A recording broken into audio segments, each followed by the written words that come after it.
Il 21 maggio 2016 torna una delle più spettacolari gare di Ultra Trail, il Grand Ride delle Prealpi Trevigiane. Una vera avventura sulla dorsale prealpina a cavallo tra Belluno e Treviso, con 3 diverse varianti di gara. Start a Segusino, per poi immergersi nella storia rurale di questo angolo del Veneto. Stramare Migliesse, 2 perle incastonate nella Valle del Riu.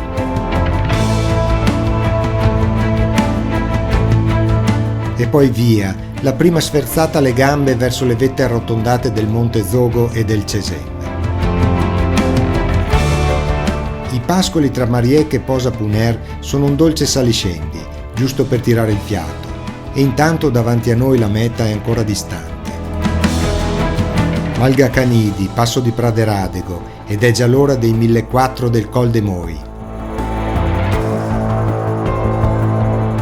Ora si entra nel vivo, le montagne selvagge di Cison di Valmarino, cima Vallonscuro e le Agnellezze, e giù a Capofitto verso il passo San Boldo, un altro salto nella storia, quello della Grande Guerra.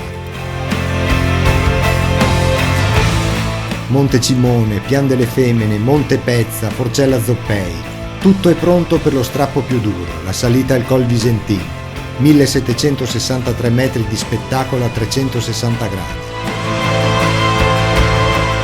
Finalmente solo discesa, e che discesa! Tra il Faverghera e il Prati del Verdil, panorami mozzafiato. I chilometri sono tanti ormai, ma i laghi in fila indiana della Valle Apisina ci stanno dicendo che ormai ci siamo. Ai laghi blu c'è il traguardo. Alzo le braccia al cielo per poter dire anch'io ce l'ho fatta. Siamo insieme a Ivan Geronazzo, campione di Ultra Trail, Oscar del Trail 2014, un atleta che il Grand Ride delle Prealpi Trevigiane lo conosce perfettamente. Un giudizio sul Grand Ride delle Prealpi Trevigiane? Resta sempre la gara del mio cuore, perché diciamo che ho iniziato con questa gara a conoscermi e capire che andavo bene sulle robe lunghe. E soprattutto è vicina a casa tua? È vicina a casa mia, conosco perfettamente il percorso, un percorso molto panoramico e variabile. Ritornerai a farla nel 2016? Sicuramente.